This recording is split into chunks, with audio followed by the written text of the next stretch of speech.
And I actually only have 3 minutes left in it. So, but I did want to mention something, and that is that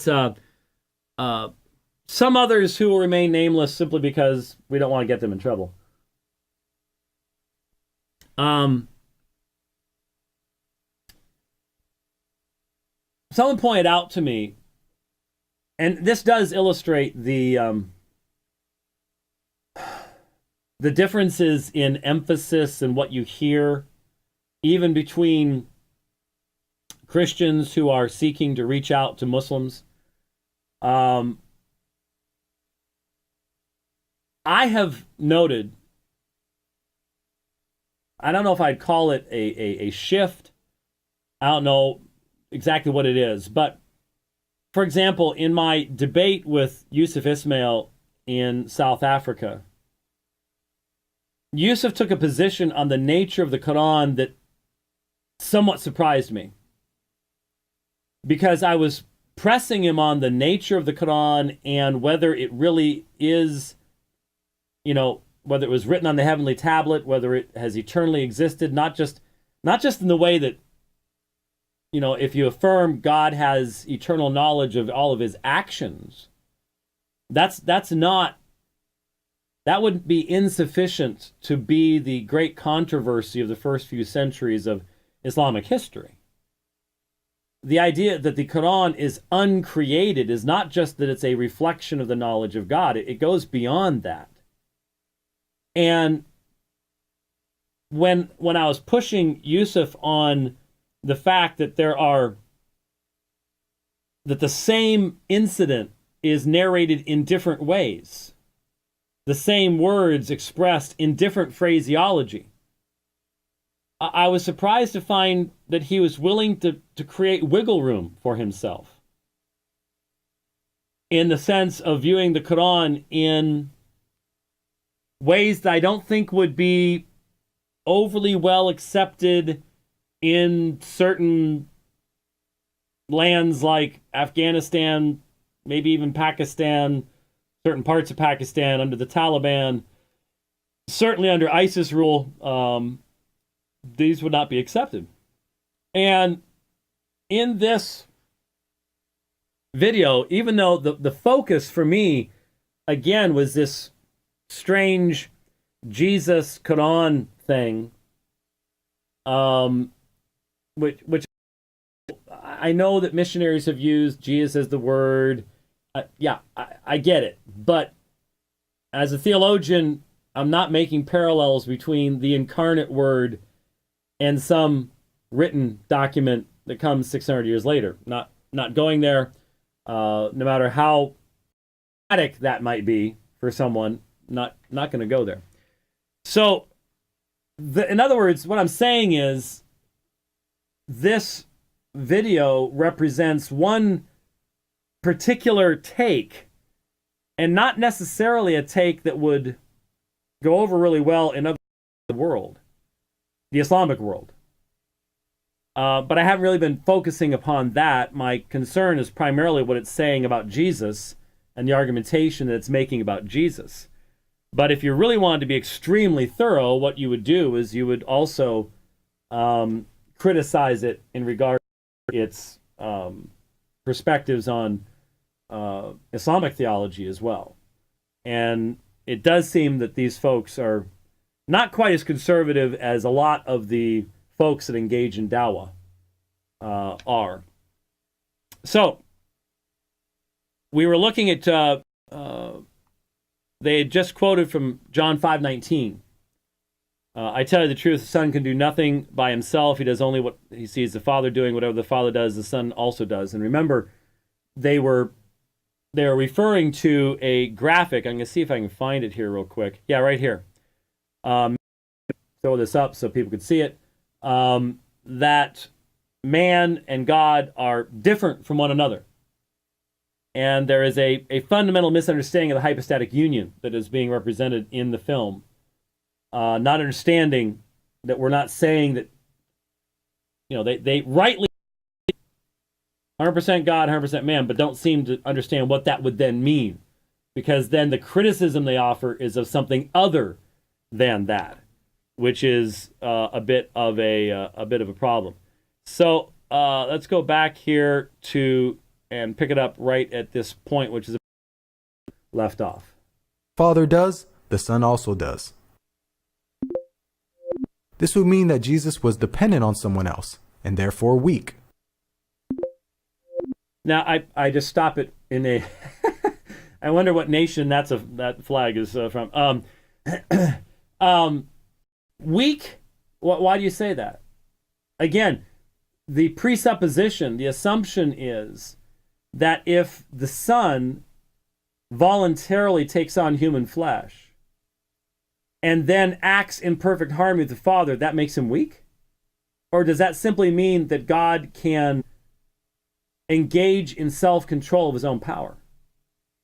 Does God have to act with omnipotence in every situation? That's like asking, does God, if God makes it rain, always have to flood the earth? Or can God control the power of that rain so that you have that beautiful summertime or wintertime, let's try it one more time, springtime rain that is actually sort of fun to walk in? Obviously, the answer to that's fairly clear, but I don't see how that follows that someone's weak. And then take, for instance, when Jesus said, "But about that day or hour no one knows, not even the angels in heaven, nor the Son, but only the Father." Now again, we've covered this dozens of times, but if you're going to talk to Muslims, vast majority of them have never read the surrounding context, but they know this one verse. It's like talking to Mormons who've only read James 2:20. And if they were consistent, they would have to say Jesus never said these words. Never said these words.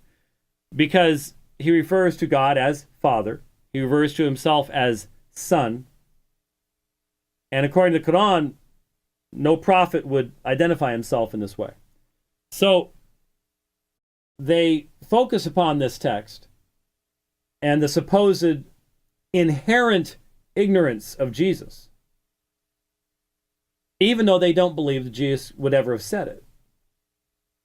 And they don't see that if they do use it this way, then Jesus is placing himself above men, no one knows, not even the angels of heaven, above the angels, nor even the Son. So the Son is between the angels and the Father. Won't accept that either because the Quran says he's Amir Rasul. So keeping those things in mind and remembering that they think this indicates an inherent ignorance on Jesus' part. Why do I use the term inherent? That it was necessary by his nature. I say it was necessary by his function. What do I mean by that? Well, I've used the illustration many times. There were certain aspects of Jesus' divine nature that had to be veiled so that he might function the way that he and the Father and the Spirit had chosen for him to function, and that he had chosen to enter into that role voluntarily. He made himself of no reputation. He humbled himself, etc., etc. So, for Jesus to be able to bring out the many important theological truths that came forth from his encounters with the Jews, he could not have maintained the glorious state that he had pre-incarnate. If Jesus had walked through the streets of Jerusalem shining as brightly as he did on the Mount of Transfiguration, who would have debated him? Would the Pharisees have tried to trap him? Would we have the discussion with the Sadducees about the resurrection? that teaches us so much about these things? No, of course not. They saw a regular man. So a regular man had to be before them. And so the brilliance of his glory had to be veiled. He could not walk down a dark street and not need a lamp to see by, simply because he glowed. Now, this one text, now we know that he had miraculous knowledge. We know that he knew it was men. But it seems that you could make an argument that he did so by the power of the Spirit to demonstrate the unity of Father, Son, and Spirit in the ministry, and then to act as our example as Christians, as believers, as those who follow today. I think you can make a pretty good argument that Jesus was dependent upon the Holy Spirit for these things. And so what you would have here is a veiling of divine knowledge, a non-inquiry of the Holy Spirit into revealing this particular aspect of divine knowledge, all so that he could function and interact with his disciples and the rest of the world in the way that the triune God had determined he needed to do so, to give us the word, to give us the teachings, to accomplish his ministry as the Messiah. Now, why would that be necessary? I don't know why it would be necessary. But that's what he says. And the emphasis is not upon his ignorance. In fact, this is a very highly exalted of the Son. But the emphasis is upon the Father's particular control of this aspect of his creation. That he is the one who sets that hour, and no one else. No one else. And in fact, I think you could argue that to know here is not just simply to... It could be understood as not just having factual knowledge, but determining what the content of that factual knowledge would be. If so, then it would be referring to the fact that it's the Father and the Father alone that has set that final time. But anyways, all of that sadly never enters into the thought process of 99% of our Muslim friends, because they don't believe Jesus said these things and they don't study it in its context or anything along those lines either. This would mean that Jesus' knowledge was not all-encompassing, and therefore he was ignorant of something.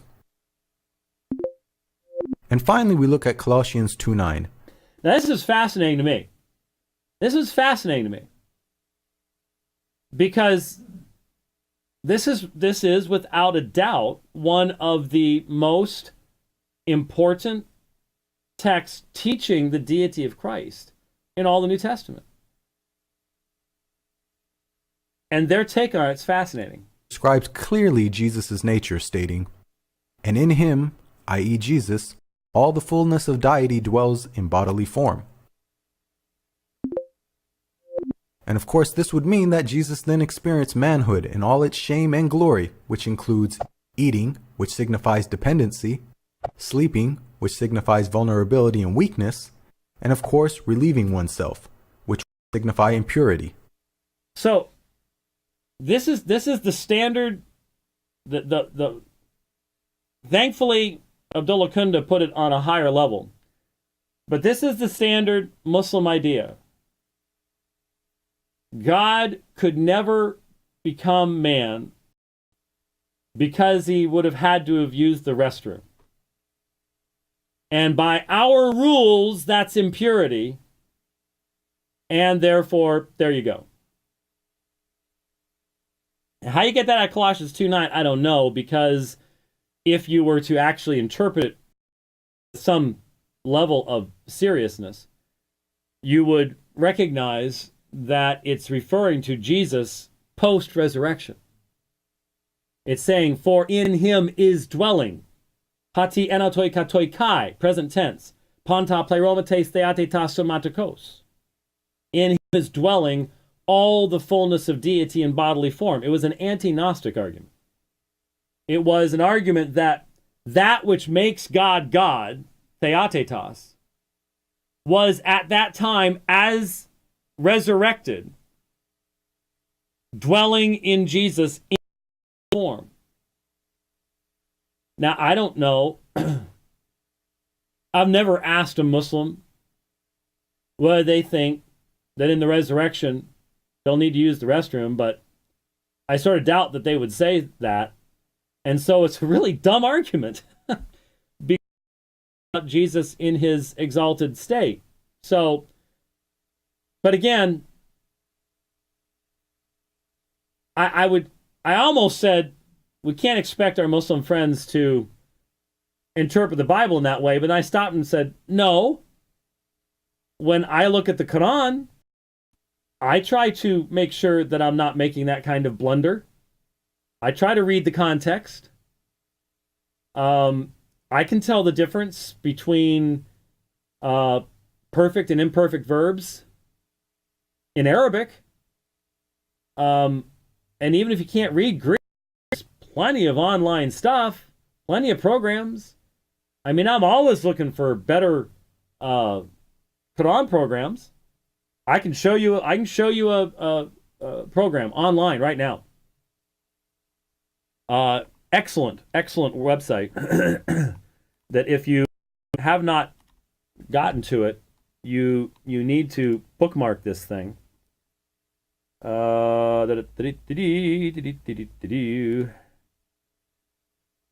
Right here. And let's go to SEERAH 5:17. How's that? Just for the fun of it. Go and let me give you.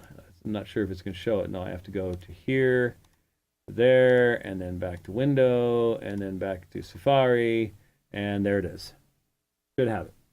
This is corpus.quran.com. And so, here's SEERAH 5:17. And so it has each, they have certainly disbelieved. Kafara, verb, third person, masculine, singular, perfect verb. Kafar, the kafirs in the substantival form, but that's kafara, disbelieved.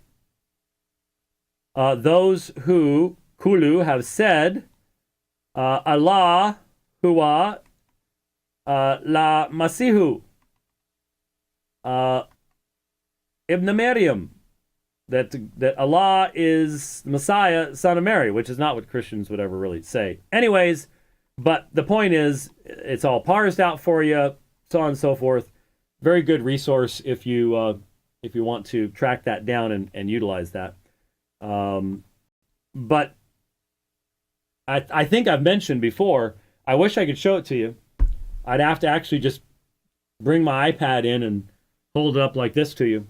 But the best program found, the closest to what we would have, Accordance, BibleWorks, Logos, Olive Tree, is called My Quran. I think it's all of $6, which for a app is up there a bit, but I think it's all of $6, and exhaustive concordance, roots, all sorts of stuff. It's definitely worth getting if you're wanting to look for that kind of material. Let's see here. Should have the video back. So anyway, missed Colossians 2:9 there really, really badly, but we go on. Which brings us to our final checkbox. And of course, as stated before, these things are completely contrary to God's true nature. Now, Christian apologists might say, well, isn't the Quran considered God's word, which means an attribute of him is also dwelling in an impure earth? Our answer is again that the Quran is a reflection of God's word. God does not exist. Now, this is a problem. This is, I'll leave it to them to fight it out amongst themselves, but there's this idea of really a reflection of something that's not really here is not what the Quran says about itself. The Quran says it has been sent down. It's not been reflected from something that's not here. But this isn't relevant because they've totally missed the concept of the hypostatic union, reality of a perfect human nature. So that it's total disconnect all the way along. It's total disconnect all the way along. Physically inside each and every Quran. So when Muslims burn the Quran to dispose of it, for instance, they are not essentially burning a piece of God. Whereas Christians believe that in Jesus, God, or a part of God, became fully united with the flesh of man, and that fully united in the hypostatic union, so that he is the Lord of glory who could be crucified. But it's not like he ceased being God. And it's not like the man was impure. God can create that perfect human nature. two became one and the same. So when Jesus was crucified, that was, according to the Christian doctrine, literally God who was there experiencing the crucifixion. Now, of course, they put up the standard text, Eloi, Eloi, lama sabachthani, not understanding the quotation of Psalm 22, not understand, and it was not 3 weeks ago that we said, be ready for this because this will be an opening for you that will be awesome. It truly, really will be awesome to be able to explain that. But again, they crucified the Lord of God. Yes. What does that mean? Does that mean that God's nature could be destroyed by man? Or that the God-man voluntarily gave his life, which is what can be crucified? That is, his physical body, his perfect human life, he gives voluntarily. And I realize many people would like to say, well, I just wish you could give a better illustration of it. It's unique. Nothing in this universe can give a perfect illustration of it. It's absolutely positively unique. And so if you could give an illustration from nature, then it wouldn't be unique. There's only been one incarnate one, and that was the God-man. As I mentioned the night before last, what got me into that? I was accordance. I was reading some of my early church stuff in Greek, and that phrase, theanthropos, the God-man. And I read from Ignatius, and I had a few people saying, you need to no, I'm just posting this stuff and commenting on it, and if I have to be doing all the rest of that stuff, then I won't post and comment on it, so I'd rather do it for a few than nobody at all. But anyway. And this brings us to the final theological fallacy proposed by many Christian apologists. Actually, fallacy is spelled with 2 L's, but we will skip over that. Which is a claim that the death of God on the cross is no less insulting or diminishing to God's status than when Muslims dispose of the Quran by burning it. Wow. Yeah, who they been talking to?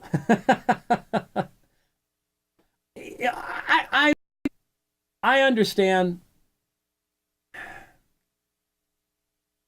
I don't want to disrespect the Muslims that have put this together. Like I said, it was one of the better, very well done, graphically very well done, really communicates to young people today.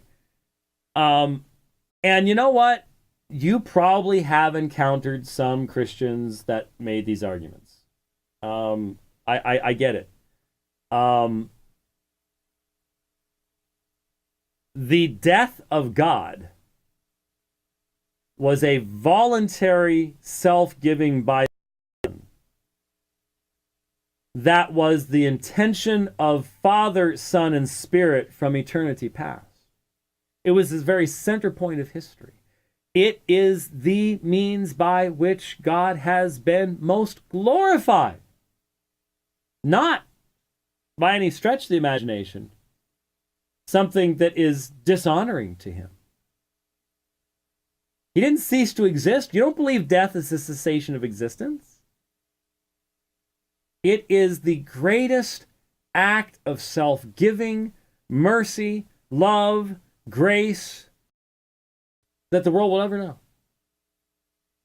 So, why a Christian would even think of making the parallel, I don't even begin to understand.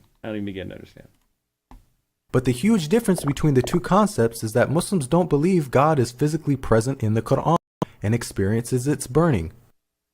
Whereas the Christian doctrine is solely based upon the point that God experienced the crucifixion, because without that, there would be no sacrifice. And if we were to follow this line of thinking, then one might conclude that God only needed to send down his book to die instead of man. And then I guess we'd find churches filled with pictures and statues of Qur'ans on the cross instead of Jesus. For God so loved the world that he gave his only begotten Qur'an. All humor aside though, I'll see that the whole premise of this argument is false, and is only propagated by people who have a shallow understanding of their own faith and theology. If you like this video and want to see more, so there you go. I didn't comment too much about the end because it wasn't overly fun. And it didn't really make much sense, and it wasn't really a good way to stop. And they haven't done much.